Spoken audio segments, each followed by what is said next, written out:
The comparison of fish manure, green compost, and vermicompost is ability to suppress soil pathogens, hold water, and contain nutrients. This experiment is designed to determine fish manure and vermicompost's ability to prevent the effects of oxysporum, as well as to compare fish manure, green compost, and vermicompost's water-holding capacity and nutrient content. Composting serves as a way to manage organic municipal waste by degrading organic matter and creating nutrient-rich soil. It offers an alternative disposal method to incineration and landfills, which release gases. The three composts investigated are fish manure, green compost, and vermicompost. 26.8 million pounds of manure are generated from trout in aquaculture alone each year. They found that growth of a bamboo plant increased when in fish soil compared to soil with no added nutrients. 9 billion kilograms of agricultural, which is grasses and vegetables, waste was created in 1 year in Poland. This type of compost waste is high in nitrates. Vermicomposting relies on interactions between earthworms and microorganisms. The earthworm hosts and excretes millions of microorganisms in worm casts. Bacteria and nutrients from the worm casts encourage bacterial and fungal growth, which form symbiotic relationships with the plant and help against other risks. Suppression of soil pathogens. A relationship between compost and disease suppression have been made. When soil was sterilized, its ability to suppress pathogens decreased, supporting the importance of microorganisms' role in protecting the plants. Additionally, when mulch was added to trees, the entire root system did not rot, which supports that compost may activate disease-resistant genes in plants. In this experiment, F-oxysporum, a soil fungus, was used. Fungus invades the xylem of basil plants and blocks translocation of water, causing chlorosis and wilting of the stem. High carbon to nitrogen ratios have been shown to decrease the effects of fusarium wilts. And a study found increase to green compost resulted in successful suppression of the wilt in cucumbers and basil. It is hypothesized that because fish manure had the greatest carbon to nitrogen ratio, it is most likely to inhibit F-oxysporum. These are the materials used throughout the experiment that were conducted in a high school lab environment. To test pathogen suppression, I inoculated 6 milliliters of water with F-oxysporum and incubated it for 48 hours. 60 grams of soil and 6 seeds were added to 6 cups of each soil type: vermicompost, fish manure, and roadside soil, which served as the negative control. After 9 days of growth, 2 milliliters of inoculated solution were added to 3 cups of each soil type. For 14 days, stem height measured and wilting was observed every 48 hours. Mean and standard deviation were also found for each trial, and a t-test between the stem height of compost and the control was also done. This figure is an image of one trial of roadside soil inoculated with F-oxysporum on day 13, in which you can see major wilt of the basil plant. At the end of the growth period, the basil plant showed greatest wilt in roadside soil, followed by fish manure and finally vermicompost. This graph shows the recorded height change in each plant. After 13 days of growth, stem height of all soil plants without F-oxysporum were greater than those inoculated with the soil pathogen. Basil plants in fish manure experienced initial rapid growth, but after day 6, plants began to wilt and become discolored. Vermicompost, on the other hand, increased rapidly from day 1 to day 3 and then slowly increased. The control soil, inoculated with F-oxysporum, had stem heights decrease after day 7, similarly to fish manure. Vermicompost had the highest average stem height when inoculated at 1.25 centimeters, while fish manure had both the lowest average stem height when inoculated at 0.95 centimeters and not inoculated, 1.2 centimeters, after 13 days. The number of alive plants was recorded to determine the effect of F-oxysporum on the survival rate of basil plants in different composts.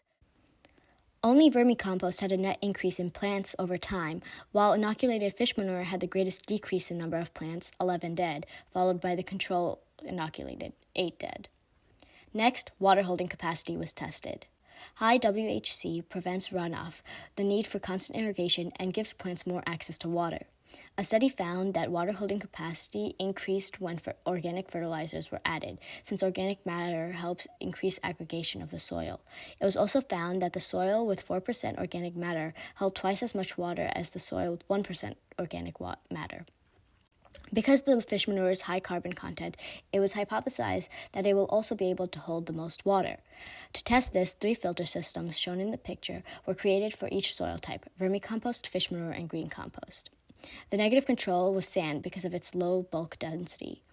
5 grams of soil and 20 milliliters of DH2O was added to each system and allowed to filter for 45 minutes before measuring the percolated water. Mean of percentage water holding capacity and standard deviation was found for each trial, and a t-test between water holding capacity and compost and control was done. Fish manure had the greatest water holding capacity at 6.67%, followed closely behind by green compost at 6.59%. All composts were significantly greater than the negative control sand. Both fish manure and green compost were also significantly different from vermicompost, but they were not significantly different from one another. P-values are indicated to the left. Finally, nutrient content of the soils was tested. There are 3 main nutrients found in compost that are essential to plant processes: nitrogen, phosphorus, and potassium. Nitrogen is part of amino acids and is a component of chlorophyll. Phosphorus is part of the makeup of the plant's DNA and RNA. The nutrient is also used for root development, crop maturity, and seed production. Potassium is needed for enzymatic activations and is used for starch synthesis. It was believed that nutrient content would be highest in vermicompost because of the nutrient-rich worm castings. To test this, the Lamott MPK test kit was used. The indicated instructions were followed and repeated 5 times for each soil type and nutrient test. Final setup is shown in the picture to the left. Vermicompost had the highest nitrogen content, and the control had the lowest nitrogen content with 80% low results. In conclusion, the hypothesis on pathogen suppression was rejected as vermicompost had the greatest resistance. Vermicompost's positive trend supports the existence of microbe-plant interactions that protects against soil pathogens. An error that existed in the procedure was that the plants were grown in 100% compost concentrations rather than a compost soil mixture. Most plants require 7 times more nitrogen than phosphorus in order to survive, but manures have a nitrogen-phosphorus ratio close to 1:1. Excess phosphorus has been shown to cause chlorosis. The effect of excess phosphorus may have been measured rather than the effect of oxysporum for fish manure. Vermicompost in the control soil show no effect of excess phosphorus. Future studies can plant seeds in different concentrations of compost in order to prevent the effects of phosphorus buildup. They can also further control the age of the basal plants to eliminate variability in stem height due to age. Agricultural industries can use compost to protect their crops against common diseases. The hypothesis for water holding capacity was accepted as fish manure exhibited greatest water holding capacity.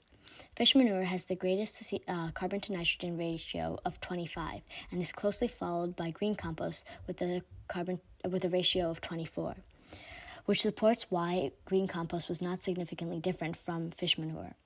Knowing this, fish manure compost can be added to increase the structure of soils in regions where soil has a high bulk density or is sandy.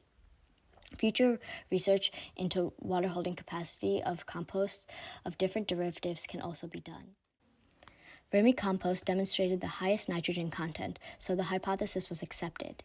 It is possible that vermicompost had high nitrogen content because of the diverse microorganism colony that was allowed through nitrogen fixing. Potassium and phosphorus concentrations were too trace to be identified by the test kit, and therefore gave low results for all soil types. Farmers can use vermicompost as an organic fertilizer in order to nurture plant growth in areas with low nitrogen content. In the future, more sensitive testing equipment can be used to measure trace elements in the soil that are also needed for plant growth in order to differentiate between compost types. In the end, these results support that vermicompost is the most beneficial of all the 3 composts tested. Thank you for your time.